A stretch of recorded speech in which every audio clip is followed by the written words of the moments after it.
The connection of the DSR or DER1 to a computer-based or PC-based controller will help you to either monitor or adjust parameters within the AVR itself. Depending on the installation requirements, the connection can either be temporary or permanent. For your safety, please note that when the alternator is turning, the regulator is live and will give you an electric shock if touched. We urge you to read the manual supplied with each alternator and use an insulated screwdriver for adjustments of the regulator potentiometers.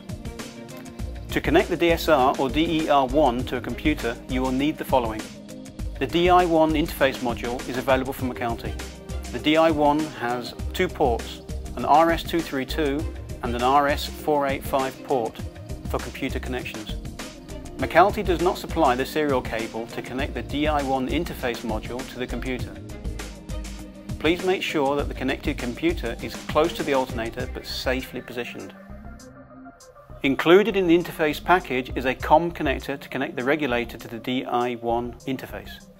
Figure 9 and 10 of the digital regulator manual show how the interface connections may be used. Examples of temporary and permanent connections are shown. Both the regulator and the DI1 interface module require an AC supply voltage to function.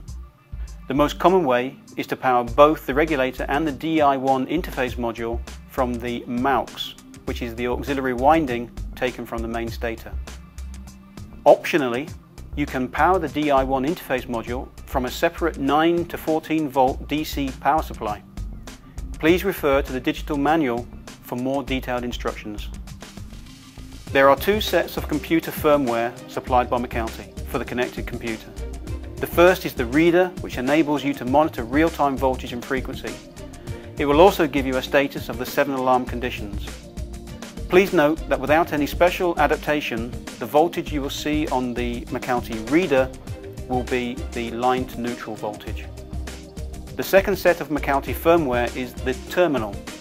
With this program you can change many operating parameters such as the volts, frequency, slope, short circuit duration, as well as voltage, stability, etc. We will not go into detail regarding the terminal program in this presentation. Please note that the settings you make with the voltage potentiometers on the AVR board itself are not the same settings as you would make with the software. All new alternators or replacement regulators will have the AVR set for manual adjustment by the potentiometers on the AVR board itself. The software within the AVR is set to be an average which will suit the majority of applications. If you wish to change the alternator from 50 Hz to 60 Hz or vice versa, then you must either access the software settings using the terminal program or alternatively fit an electrical jumper connection on the electrical terminals of the DSR or DER1. Please refer to the digital regulator manual. With all connections made, checked and the computer securely positioned, now turn the alternator. At your computer, double-click Connect to initiate the connection of the regulator to the computer, like this. The communication LEDs should now have the LED lit for connected. You can see here that the system is connected and you can read the real-time voltage and frequency.